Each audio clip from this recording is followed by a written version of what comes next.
Alors, je m'appelle Takeshi, j'ai 30 ans, je suis illustrateur. J'habite à New York depuis presque 4 ans maintenant et je suis de la ville de Saint-Étienne en France. Je suis allé à l'université, j'ai fait des études dans la gestion. C'est quelque chose qui n'avait pas énormément à voir avec ce que je fais à l'heure actuelle. Et ça m'a quand même permis de me rendre compte qu'il fallait que je travaille dans un métier qui me plaise, qui me ressemble un peu plus. Donc je me suis mis à l'illustration en parallèle à ça. J'ai appris tout seul, dans ma chambre, avec Photoshop.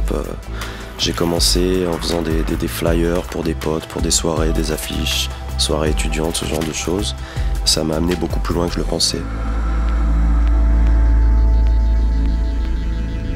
Je suis freelance depuis le début. J'ai jamais vraiment été recruté par aucune boîte. C'est aussi pour ça que mon site, je l'ai appelé Still on the Run au début.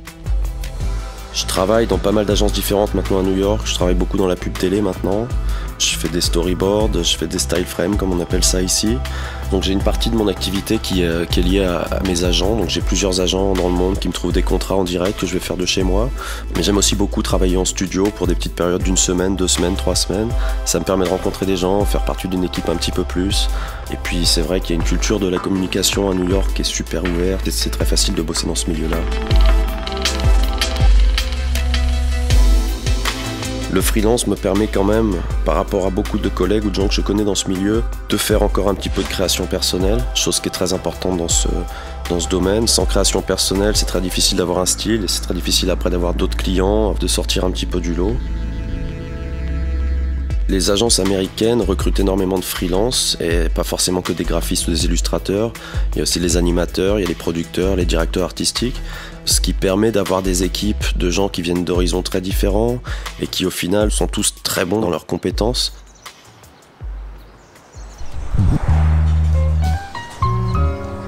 J'ai choisi le pseudonyme Takeshi au début de ma carrière parce que j'étais très influencé par la culture asiatique, particulièrement la culture japonaise, la culture du samouraï, la littérature autour du hagakure, ce genre de choses. J'aime beaucoup les films de Takeshi Kitano, j'aime les films de Yakuza. C'est quelque chose qui a vraiment défini le début de mon parcours.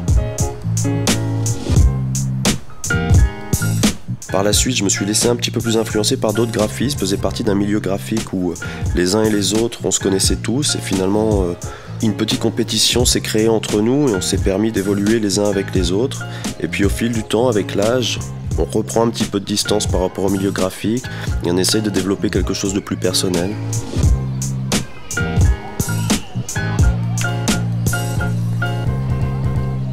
New York est une ville très riche.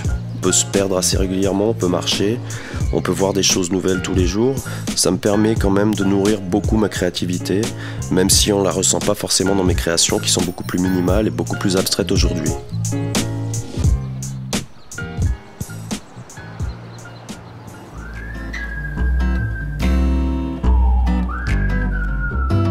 Quand j'ai un peu de temps libre, ce qui n'arrive pas assez souvent, mais j'essaie de beaucoup explorer New York, que ce soit à pied, que ce soit en métro, que ce soit en vélo. Et je prends beaucoup de plaisir à passer des heures à l'explorer, même après 3 ans, 4 ans, et à découvrir à chaque fois quelque chose de neuf.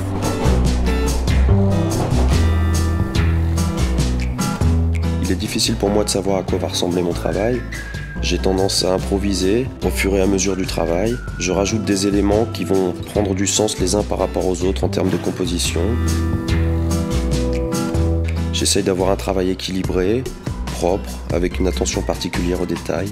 Je crois que c'est ce qui fait la différence.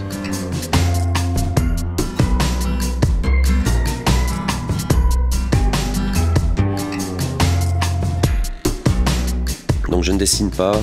Je travaille exclusivement avec le photomontage. C'est quelque chose que j'ai développé depuis le début et qui m'a permis d'être connu à une époque. Aujourd'hui, j'essaye d'orienter mon photomontage de façon un peu différente, sur des choses moins réalistes et un peu plus abstraites. Le thème que j'ai choisi pour la collection 10 de Fotolia était le thème abstrait. Je n'ai pas vraiment cherché à exprimer un message, je me suis simplement laissé guider par des formes et des couleurs. Je me suis beaucoup baladé sur la banque de données Fotolia et j'ai été inspiré par certains éléments très colorés avec des qualités assez incroyables et j'ai complètement travaillé ma création sur un aspect purement graphique. J'ai commencé par placer les éléments principaux sur la création. J'ai trouvé des pierres précieuses qui me paraissaient intéressantes. J'ai trouvé cette couronne, cet éventail derrière. La deuxième étape de travail est de rajouter des détails tout en gardant la composition homogène. Pour le fond, j'ai décidé de construire un ciel à partir de plusieurs images de nuages que j'ai mélangées à des dégradés pour obtenir un fond intéressant. Donc après avoir posé le ciel et être content de ma composition, j'ai commencé à travailler les lumières et les effets. J'ai travaillé des effets de lens flare que j'ai intégrés derrière ma pièce pour faire ressortir les contrastes. J'ai également créé des particules qui permettent d'avoir un effet d'explosion à la périphérie de la composition par l'ajout de petits détails comme des petites baguettes de bois, des pétales. Sous la création, j'ai créé une sorte de sol sur lequel je pouvais placer l'ombre des éléments qui volent dans le ciel. Ça me permettait de donner de la profondeur au travail et de rendre un peu plus réaliste les différents éléments. Pour finaliser ma création, j'ai utilisé des calques de réglage comme les calques de saturation, de niveau et les courbes. Depuis plusieurs années, j'ai travaillé beaucoup sur de gros projets commerciaux. Aujourd'hui, j'ai envie de reconcentrer mon activité et mon temps sur des projets plus artistiques et personnels. S'il y a un conseil que je peux donner à de plus jeunes graphistes, c'est simplement de se concentrer sur sa vision personnelle et de trouver une originalité dans son travail. Je pense aussi qu'il est important de travailler beaucoup et d'acquérir une bonne maîtrise technique avant de s'attaquer à n'importe quel projet. Je tiens à remercier la collection TEN et toute l'équipe du Gangcore.